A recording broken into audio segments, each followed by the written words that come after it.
The sky split open with a deafening roar, an unearthly sound that shook the very ground beneath humanity's feet. The alien ships descended from the heavens, immense and cold, their dark hulls gleaming like obsidian blades under the sun. The world held its breath as they hovered over cities, casting ominous shadows over the land. Earth had waited for this moment. The stars had beckoned, and now the visitors had arrived. But it wasn't a moment of hope or wonder. No, the aliens' intentions were far from peaceful.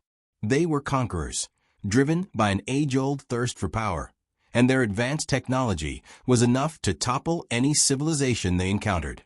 For years, Earth had feared an invasion, but what they hadn't anticipated was how quickly the humans would adapt, and how horrifying that adaptation would become. The first communication came on all channels, in a language that was alien to human ears, a guttural sound punctuated by mechanical clicks and hisses. The translation devices hummed to life, eventually delivering a cold, concise message: surrender or face annihilation. The announcement was chilling in its simplicity, and for a moment it felt like the end of everything. The invaders, who called themselves the Tsar, believed in their superior strength. Their warships were more than just ships. They were massive living entities, biomechanical creations capable of manipulating energy and matter itself. They had destroyed entire planets in their wake, enslaving races to harvest resources or for their brutal gladiatorial games. To the Tsar, humanity was no different than any other primitive species they had conquered before. But the humans had a secret weapon. The Tsar had underestimated the resilience and ingenuity of the human race. No one had expected Earth's greatest asset to be its unyielding spirit, its instinct to survive, and its uncanny ability to adapt to any challenge. Commander Enslave stood in the war room of the United Earth Defense Command, her fingers tight around the edge of the table. As a veteran of numerous battles, she had seen alien ships before, but the Tsar were unlike anything she had ever encountered. Their ships had no visible engines, no visible weapons, yet they emitted a terrifying energy signature, one that resonated through the very air. The strategy sessions that followed were frantic. All around her, experts from various military branches scrambled to make sense of the Tsar's weapons. The reports coming in from military installations across the globe were dire. Defensive systems were being overwhelmed. The Tsar ships appeared invincible, impervious to all known forms of attack. Enslave, however, had a different perspective. It wasn't just brute force that had allowed humanity to survive thus far.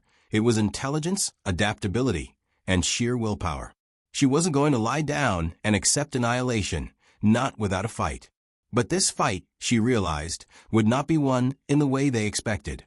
We need to study them. Find their weakness, Enslave said, her voice firm. Her officers exchanged uneasy glances. What weakness could these near-invincible invaders have? But Enslave's mind was already working, thinking through the tactics that had worked for humanity in the past. She turned to a young scientist who had been studying the Tsar's energy field. Do you think we could weaponize it? Use their own energy signature against them? The scientist, Dr. Jorin, looked nervous. It's possible. But the energy they use is unstable, volatile. It might backfire on us before it reaches them. Enslave's eyes narrowed.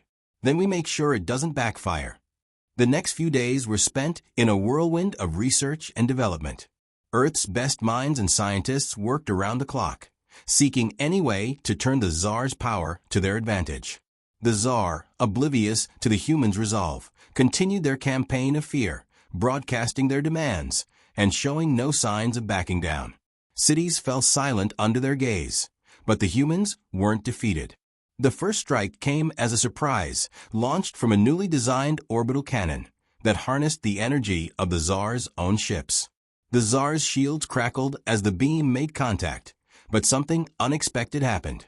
Instead of the attack being absorbed or deflected, the Tsar's ship began to tremble, its hull shuddering under the force of its own power turned against it. For a brief moment, the humans could taste victory, but the Tsar were not easily defeated. Within moments, their ships responded, retaliating with fierce intensity. Yet the humans had begun to understand them. The battle was only beginning, and humanity had just awakened a force they would soon learn to fear: their own untapped potential. As the human resistance swelled across the globe, the Tsar's arrogance began to crack. They had come to enslave, but instead, they found themselves confronted with an enemy that refused to kneel. And in that refusal, the humans discovered something even more terrifying: a power within themselves that would make them the Tsar's worst nightmare. The first skirmish had been a victory, but the battle was far from over. Commander Enslave watched the status screens flicker on the war room wall, her mind racing. The Tsar retaliated with an intensity that confirmed what she already suspected.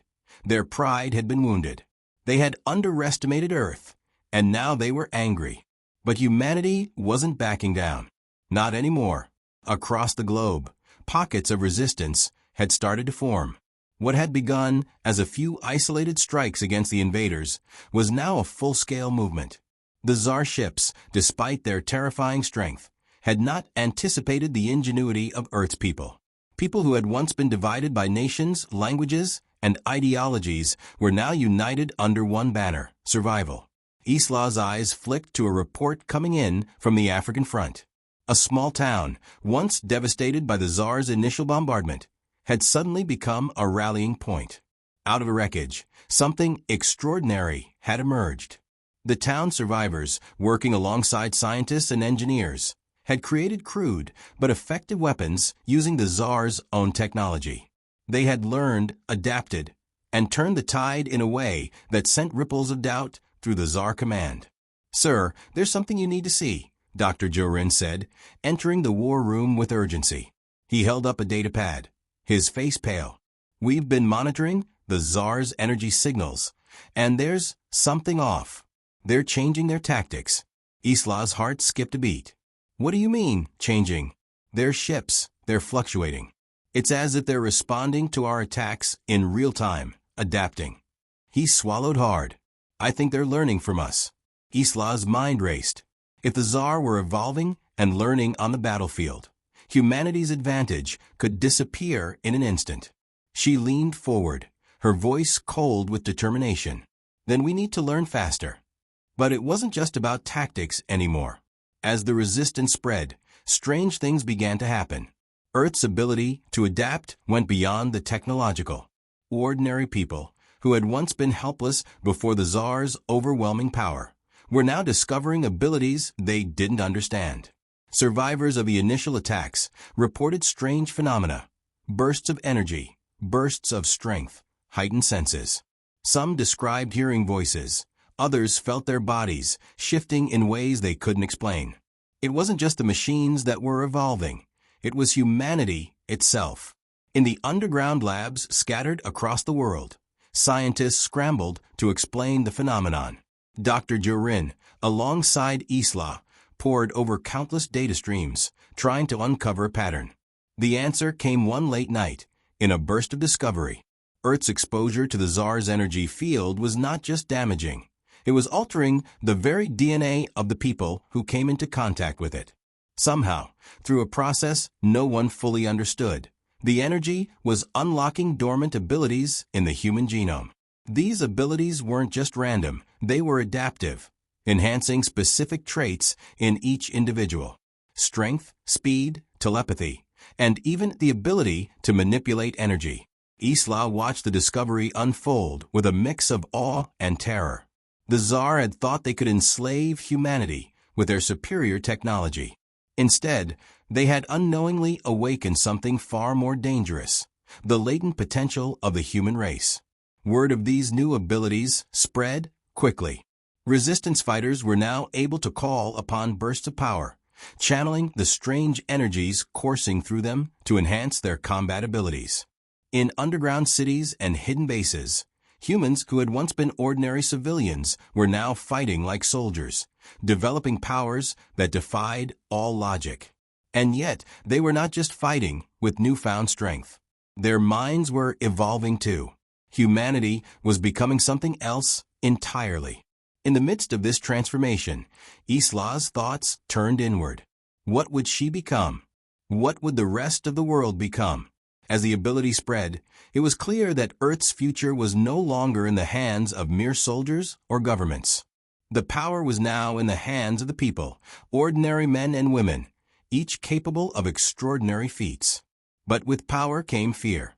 As the resistance grew stronger, so did the Tsar's wariness. The invaders had initially thought of humans as an inferior species, one they could easily control and manipulate. Now, they faced something they hadn't accounted for: the unpredictable, boundless power of humanity's potential. Back in the heart of their vast ships, the Tsar leaders met in secrecy, their minds reaching out to one another across the galaxy. The reports were coming in from every front. Earth's resistance was growing, and something was deeply wrong. The humans had become more than they could handle. "What is happening?" the Tsar Supreme Commander demanded, his voice crackling through the network of his advisors. "The humans are evolving." One of his closest generals, a creature whose skin shimmered like liquid metal, spoke cautiously. "We have never faced a species like this. Their power is unlike anything we've encountered. It is as if the planet itself is resisting us." The commander slammed his fist onto the table. "Then we must strike harder. We must crush them before they become something we cannot control." But deep down, the Supreme Commander felt a gnawing uncertainty. The humans had done something that had never been done before. They had adapted to an invasion. And in doing so, they had awakened a force that would challenge even the might of the Tsar. And they were just getting started. "You said." The resistance was no longer a scattered series of cells. It had become an organized, coordinated force spread across the globe like wildfire. What had begun as an insurrection, fueled by desperation, was now a unified front against the Tsar invaders. It was a new kind of war, one where humanity's survival was no longer guaranteed by the strength of their weapons, but by the strength of their will. Commander Enslave stood at the heart of the newly formed Central Command, overlooking a map of the world where markers blinked in sync with the flow of information. Resistance forces were striking Tsar strongholds in unexpected places, remote corners of the world where the invaders thought they were safe. The Tsar's dominance, once absolute, was being chipped away, one small victory at a time. The most shocking development was not the weapons they had stolen from the Tsar, nor the new machines they had built to fight back. No, the most terrifying thing was how the humans were evolving. The abilities, those strange, unexplainable powers, were spreading faster than anyone could have predicted. Ordinary citizens, farmers, teachers, factory workers, each of them discovering that they could do things they never thought possible. In Africa, a young woman named Amara had become a living conduit of energy. The first time she realized her power, she had been trapped in a collapsing building during a Tsar assault. As the walls crumbled around her, an intense surge of energy exploded from her hands, lifting the wreckage and sending it flying across the street. It wasn't just a burst of strength. It was a control over the very energy that had nearly killed her. She had learned to harness it, and with it, she became a symbol of hope. Elsewhere, in the ruins of a devastated European city, a man named Victor discovered he could manipulate the very air around him. At first, it was nothing more than a trick, making gusts of wind swirl around his hands. But soon he was bending the atmosphere itself, using it as a weapon against the Tsar. He could create blinding gales that sent enemy soldiers flying, and with time, he could even form protective shields made of compressed air. He wasn't alone. There were hundreds like him now, each with powers as unique as their own DNA. But it wasn't just individual strength that defined the Resistance's rise. It was their collective unity. The humans, who had once fought each other for territory, resources, and ideology, now stood together as a single force. The Tsar's presence on Earth had forced them into a bond stronger than any alliance or treaty. Even the factions that had once been enemies, rival governments, military forces, and even criminal organizations, were now working together. They had no choice. Yet, amid this rising tide of resistance, Enslave couldn't shake a growing sense of unease.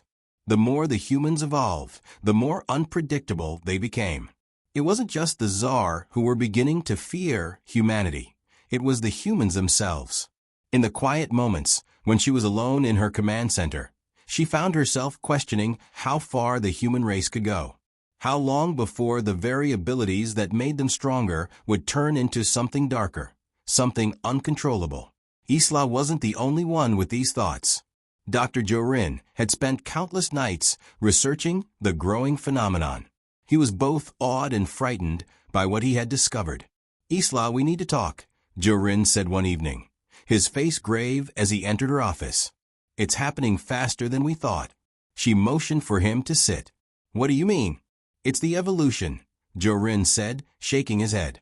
"The energy is affecting more than just our abilities. It's changing us on a deeper level. People are beginning to lose themselves." Enslave's brow furrowed. "What do you mean lose themselves?" "I've been studying the neurological patterns. At first, the changes were subtle, heightened reflexes, strength, speed. But now it's something more.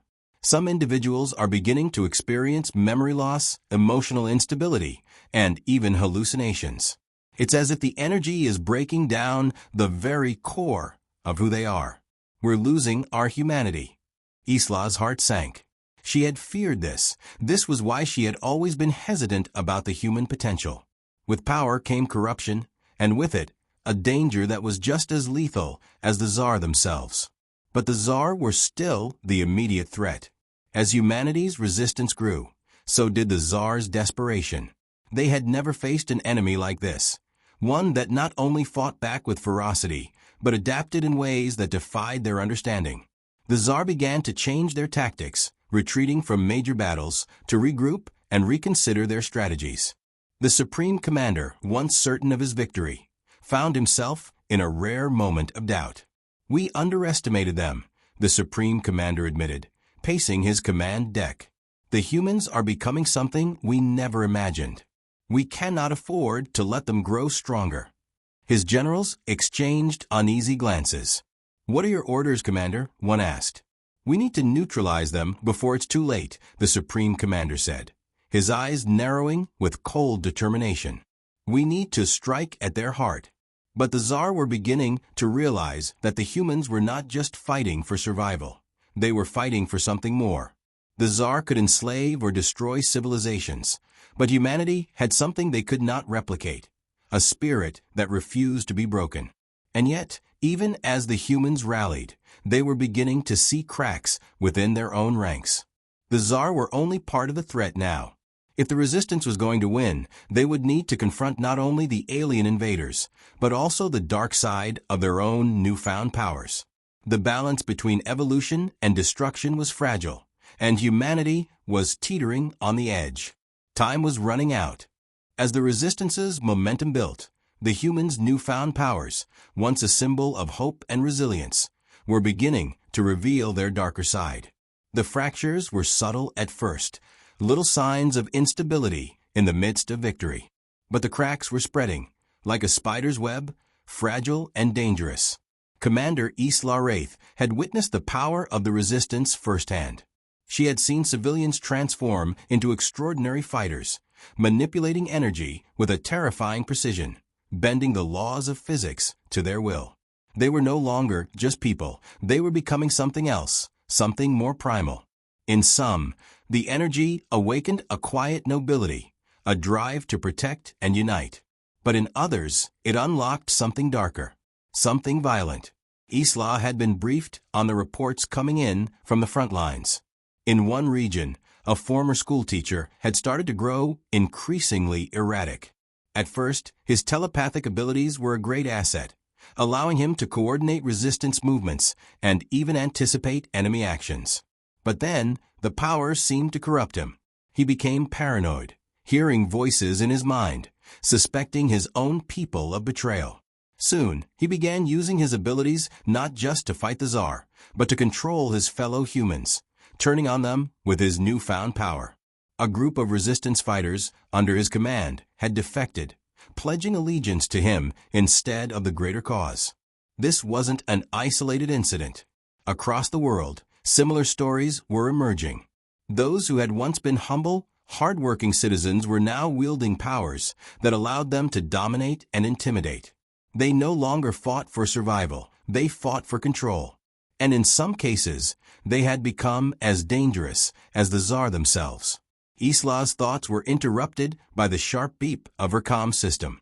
A high-priority message blinked on the screen. Commander Wraith. A strained voice crackled through the static. It was Lieutenant Morgan, one of her trusted officers. You need to see this. Enslave's stomach churned as she stood up and moved toward the holographic display.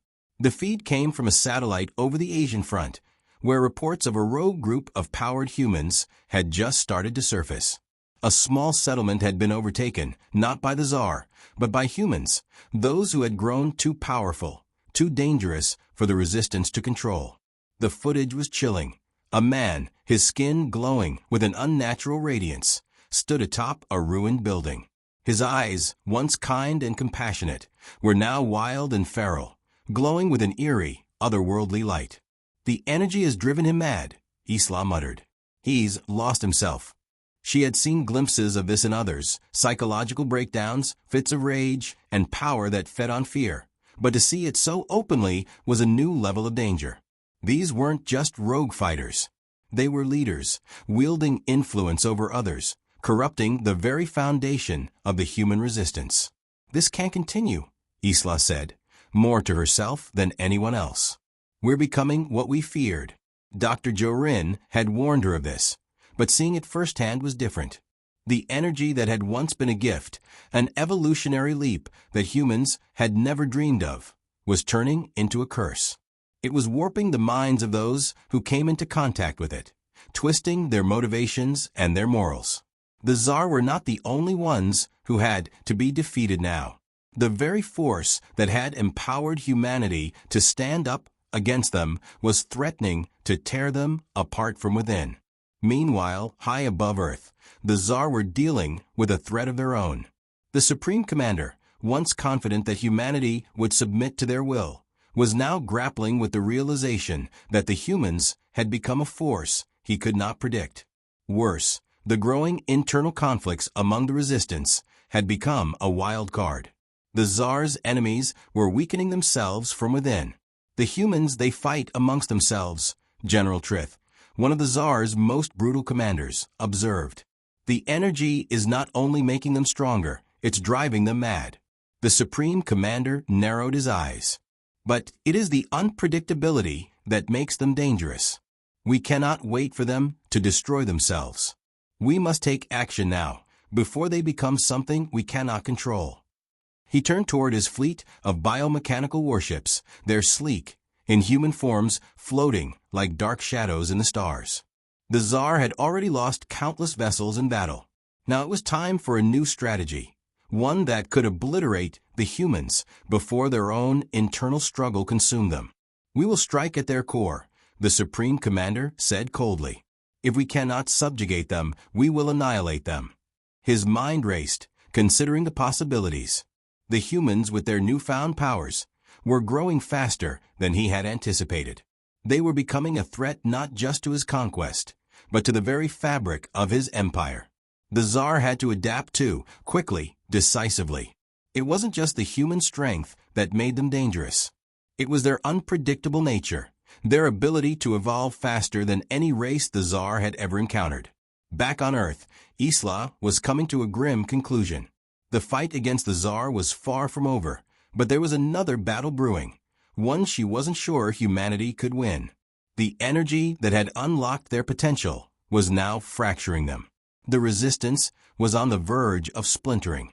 And if something wasn't done soon, the humans would destroy themselves before the Tsar ever had a chance. Enslave's thoughts turned to the future.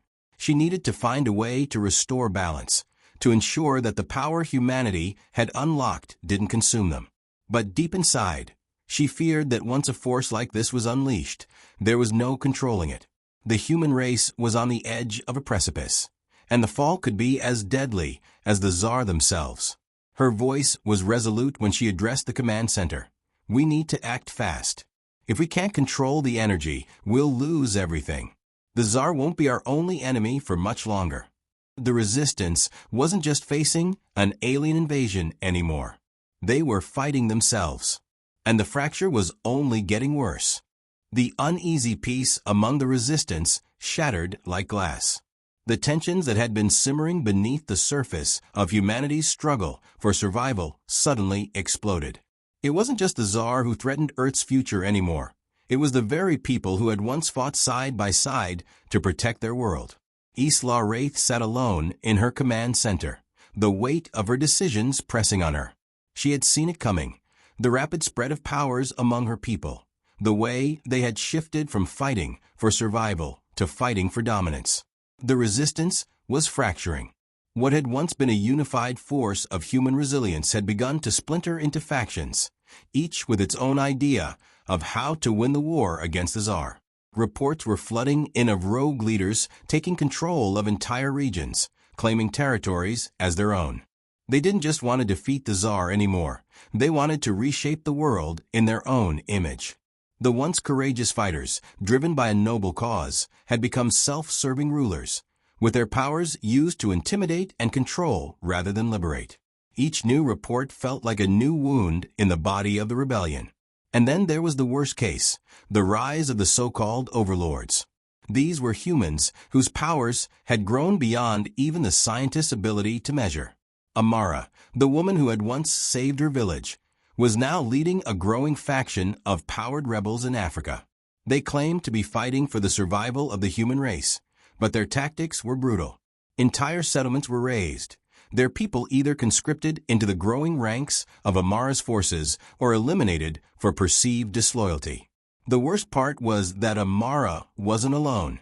Victor, the man who had once used his powers to protect others, had become a tyrant in Europe. His control over air and weather had allowed him to turn whole cities into fortresses, using the environment itself as a weapon against anyone who opposed him.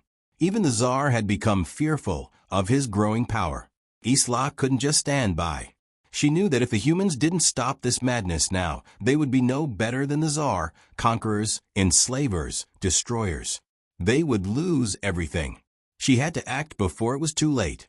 Meanwhile, in the cold reaches of space, the Tsar had observed the fracture within humanity with a strange sense of anticipation. The Supreme Commander stood on the bridge of his flagship, watching the feeds of the Earth's chaos with a calculating gaze. "Is it working?" the Supreme Commander asked his second-in-command, his tone neutral. "We believe so," the general responded. "The humans are divided. The overlords fight amongst themselves. It is only a matter of time before they destroy each other." "Good," the Supreme Commander said with a cold smile. "We must let them continue to weaken themselves. Then we strike." The Tsar had always been patient conquerors, but even they had underestimated the fragility of the humans' resolve. It had taken time for the resistance to coalesce, and now it was beginning to unravel just as quickly. The Tsar knew they couldn't afford to let this happen for long. If the humans managed to regain control, they might just find a way to unite again, to form an even stronger force than before. No, the Tsar had to act now, before humanity could fix its internal fractures. The Supreme Commander issued new orders to his fleet. Prepare for a full assault on Earth. But this time, it wouldn't be just an invasion. It would be a purification. Back on Earth, Enslave knew she was running out of time. She couldn't allow the overlords to take control of humanity. She had to find a way to reunite the resistance, to remind them of what they had been fighting for in the first place. But there was one problem. Those who had embraced their powers were no longer listening. They had tasted the kind of power the Tsar had wielded, and they wanted more. She called a meeting with her closest allies, those who still held onto the core ideals of the resistance. As they gathered in the dimly lit conference room, Enslave's face was grim. "We don't have much time," she said, her voice steady but tinged with urgency. "The Tsar are preparing to attack again. But more importantly, we've lost our way. We've become what we feared. We're becoming tyrants." Her words hung in the air. The group sat in silence, the weight of her statement settling in. "We need to stop the overlords. If we can't, they'll destroy everything we've fought for. I know it's risky, but we have to confront them directly, before they get too powerful.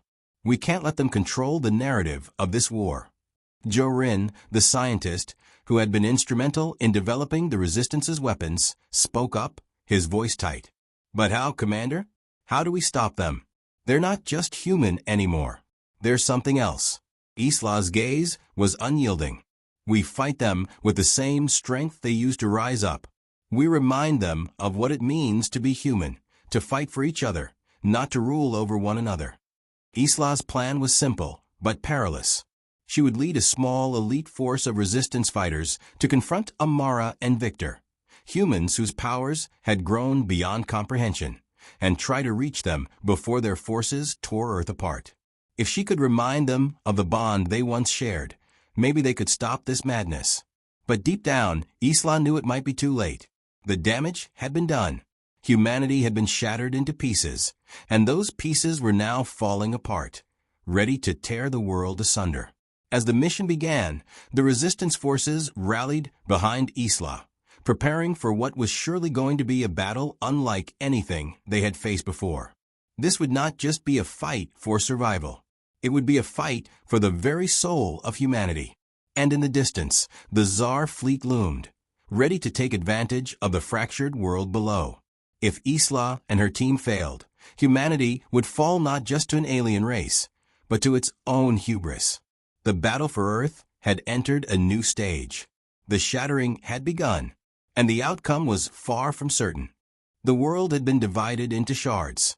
Humanity now splintered into countless factions, each fighting not only for survival, but for control. The rise of the overlords had fractured the human spirit, transforming the resistance from a unified front into a battlefield of egos and ideologies. Power, once a tool for liberation, had become the new currency of the world, and it was destroying the very foundation of humanity's will to fight. Commander Enslave Wraith's heart pounded in her chest as she prepared for the most dangerous mission of her life. She had gathered a small group of elite resistance fighters, people who still believed in the cause of unity. But there was no illusion anymore. She wasn't just going to confront the overlords. She was going to face the corrupted soul of humanity itself. The air was thick with tension as Enslave's team boarded a modified Tsar shuttle, one of the few remnants of alien technology that the Resistance had managed to reverse engineer. The shuttle hummed to life, its sleek design belying the brutality it had once been used for. This was a one-way trip, and they all knew it. They were heading to the heart of the storm, the territories controlled by Amara and Victor. "Are you sure about this?" Jorin asked, his voice laced with concern. He had seen the reports, the increasing instability among those who had gained power. People were no longer fighting for a future. They were fighting to be gods. Enslave nodded, her face hardened by the gravity of the situation. "If we don't stop them now, humanity will destroy itself. These people were once our brothers and sisters. We can still reach them. We have to." Jorin stared at her, his eyes full of doubt, but he didn't argue. They had all seen the reports, the growing chaos, the psychological breakdowns, the increasing number of defections to the overlords. It was like humanity was being ripped apart from the inside, and those who had gained the most power were now its greatest threat. The shuttle entered the atmosphere, the landscape below a jagged patchwork of ruined cities and ungoverned territories. In the distance, Enslave could see the towering structures that were once humble towns, now reshaped into strongholds by Victor and Amara. The overlords had turned Earth into their own personal fiefdoms, each one more oppressive and tyrannical than the last. Amara stood at the center of her fortress, her once mild demeanor replaced by a cold, imperious presence. Her body crackled with energy, the raw force of her power almost tangible in the air around her. Her eyes, once full of compassion, now glowed with an unsettling light, a reflection of the storm brewing within her mind. The rebellion had become her empire, and with it, she had become its queen. No longer was she the woman who fought to protect her people. She now ruled them with an iron fist, her powers enabling her to bend others to her will. She could feel the resistance closing in, feel the presence of Enslave's forces approaching. "Enslave Wraith," Amara whispered, her voice laced with contempt. "She still believes she can save us." Victor entered the room, his presence as commanding as ever. The wind seemed to shift as he approached, a sign of his control over the weather. His eyes narrowed as he regarded Amara. "They think they can stop us," he said, his voice low and dangerous. "But they don't understand what we've become. We're gods now. They're nothing more than ants." Amara turned to him, her gaze piercing. "We were once them. I don't want to lose that. I don't want to become the very thing we fought against." Victor's lips curled into a cruel smile. "It's too late for that. You've already lost yourself. And so has every one of us." She hesitated, but the words didn't come. She knew Victor was right. She had become a tyrant. The resistance had helped her gain this power, and now she used it to control and dominate, just as the Tsar had done. She had once fought for the survival of humanity, but now she fought only for the preservation of her own reign. And deep down, she feared that Enslave's forces were the last hope of bringing her back from the abyss. The shuttle touched down on the outskirts of Amara's stronghold. Enslave and her team disembarked, weapons at the ready, their faces set with grim determination. They knew the odds. They knew what had to be done. "Stay focused," Enslave ordered. "We need to reach Amara before Victor can rally the rest of his forces. If we don't act fast, we'll be too late." Jorin, who had been studying the energy signatures of the overlords, nodded. "They're not just fighting for control anymore. They're starting to lose their minds. The more they use their powers, the more unstable they become. We can't let this drag on." The team moved quickly, dodging the patrolling forces loyal to Amara, avoiding detection, as they made their way to the heart of the fortress. The air around them hummed with raw energy, the very atmosphere charged with the intense power that these humans now wielded. Every step they took felt heavier, as if the world itself was resisting their presence. As they reached the central command room, Enslave felt a shiver of dread run down her spine. She could sense it, the madness, the distortion of reality that the overlords had embraced. But she couldn't stop now. They had to reach Amara and Victor before the entire planet descended into anarchy. The door to the chamber slid open with a hiss, and there they were, Amara and Victor, standing side by side, their auras of power crackling in the air. They were ready for this confrontation. They had known it was coming. Enslave stepped forward, her voice clear and commanding. "Amara, Victor, this isn't you. This isn't the humanity we fought for." Amara's eyes glowed, the dark energy swirling around her. "You're too late, Enslave. We've already transcended humanity. We're more than you can ever understand." Victor smirked. "You're still clinging to the past. Power is the only truth now." Enslave's heart sank, but her resolve hardened. "This power isn't a gift, it's a curse. And if you don't stop, you'll destroy everything we fought to protect. You'll destroy humanity." For a moment, there was silence. Then Amara's voice, filled with both pain and defiance, broke the stillness. "Then maybe it's already too late. Maybe the human race isn't meant to survive." Enslave's mind raced, but before she could respond, the air in the chamber exploded with energy. The overlords had made their decision. The final battle was a blur of light and destruction. Amara and Victor unleashed their full power, each blow shaking the very foundations of the fortress. Enslave and her team fought with everything they had, but they were up against forces that had transcended humanity itself. The world outside trembled, caught in the chaos of the clash. It was no longer a fight for survival. It was a fight for the soul of humanity itself. And as the earth trembled beneath them, Enslave knew this was only the beginning of the end. Whether they would triumph or fall into the abyss depended on more than just their strength. It depended on their ability to remember what it meant to be human. In the distance, the Tsar fleet waited, its ships hovering in silent anticipation. The chaos on the ground had only just begun. Whether the humans could overcome themselves was yet to be seen. And the Tsar, watching from above, knew that whatever happened next, the final chapter of Earth's story was far from written. "You said." The skies above Earth split open with fire. Tsar warships descended like a second extinction, cutting through the clouds with jagged shadows and beams of annihilation.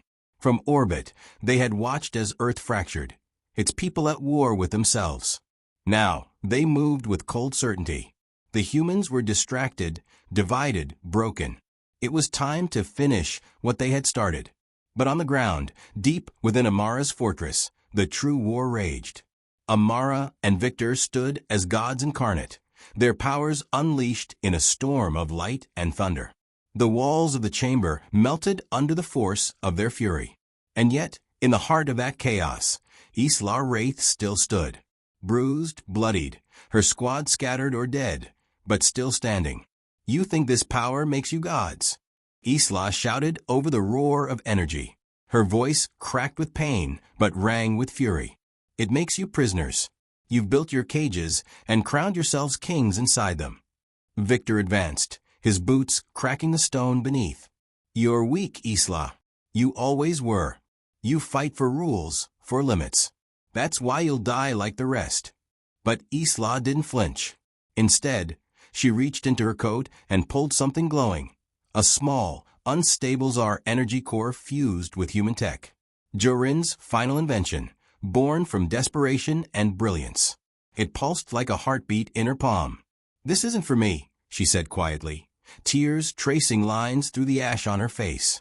It's for everyone you forgot how to fight for. Before Victor could strike, Amara stepped forward. Her hand trembled. Her power wavered. She looked at Enslave, and something flickered in her eyes. Recognition. Memory. Enslave, Amara whispered. What are we doing? For a heartbeat, everything stilled. The light dimmed. The thunder quieted.